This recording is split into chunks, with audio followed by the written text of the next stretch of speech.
طريقة التحضير هنخلط المكونات اللي هي السائلة مع بعض. فهبدأ احط اللبن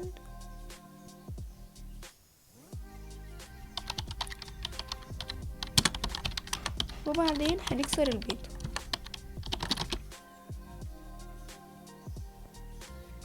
وبعدين نقلب بقى.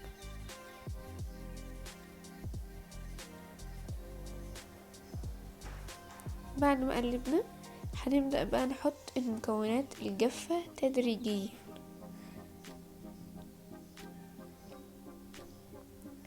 اول حاجة هحطها البيكنج باودر، انا مش عارفة انتوا بتسموه ايه، بس واهو حطيت معلقة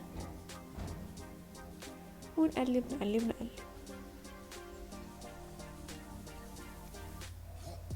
وبعدين هبدأ بقى انزل بالدقيق شوية شوية عشان ما يكلكعش معايا او يعمل كتل.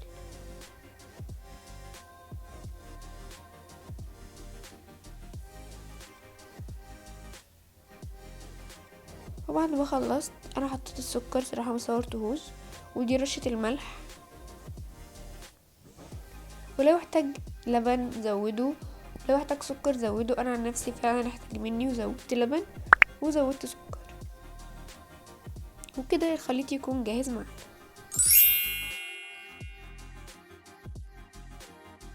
عشان بقى نعمله هنجيب الطاسة اللي هي مش بتلزق، وبص يعني رشة زيت، حرفيا رشة يدوب بس عشان ما يلزقش، وهتجيبوا حاجة تعملوا بيها معيار وبس كده.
هلو يا حلوين، وحشتوني جدا جدا من اخر فيديو.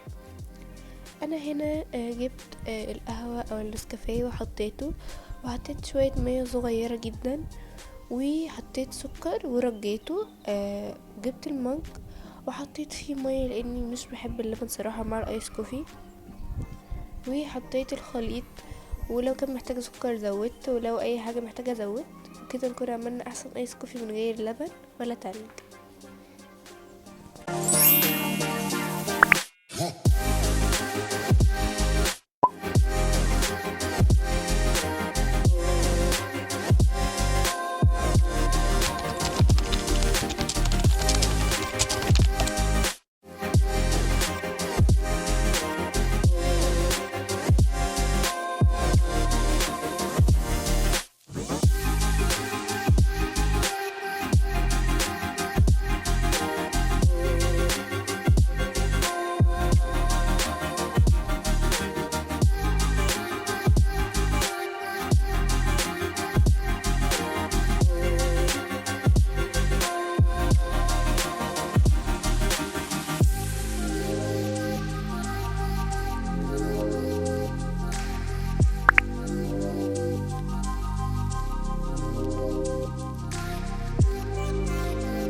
حاجة طبعا بوريكم التفاصيل بتاعة الشنطة.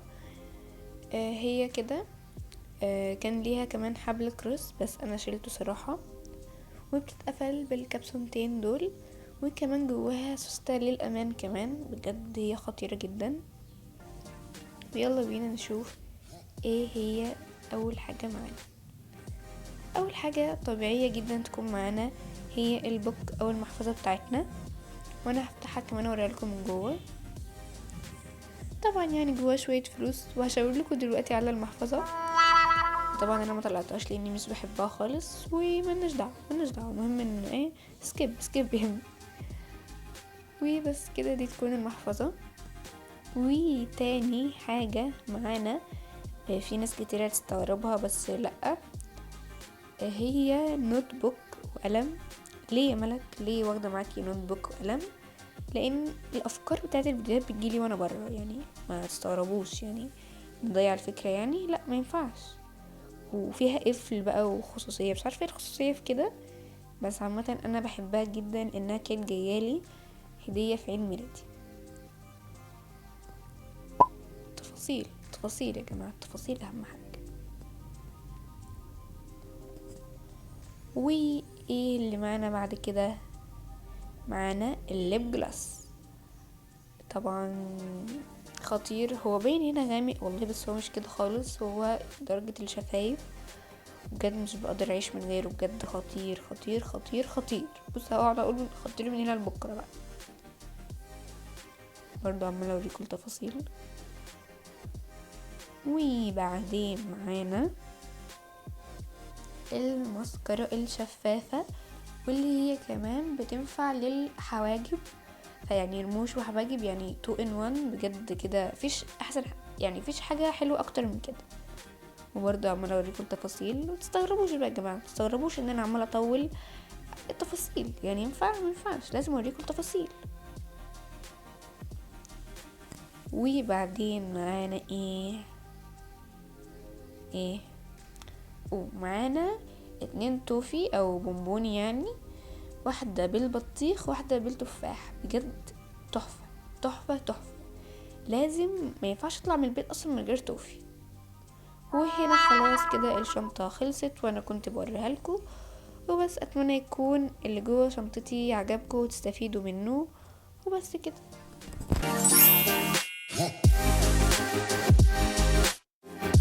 وبس كده نكون خلصنا فيديو النهارده. لو الفيديو عجبكم ما تنسوش اللايك والاشتراك وكومنت حلو زيكم كده عشان استمر.